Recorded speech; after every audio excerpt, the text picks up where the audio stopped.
So let's find the inverse of the function f of x is equals to the root of x minus 5.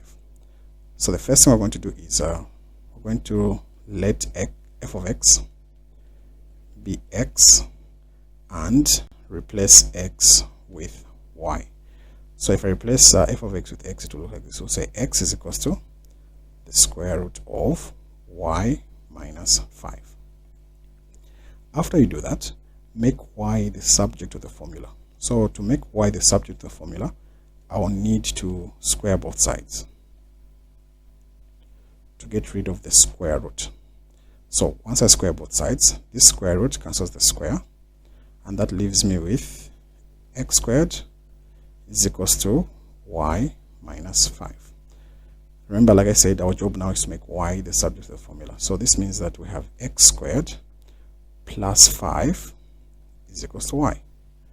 So y is equals to x squared plus 5.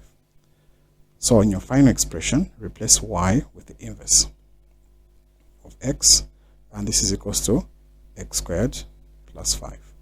So there, this is the inverse function.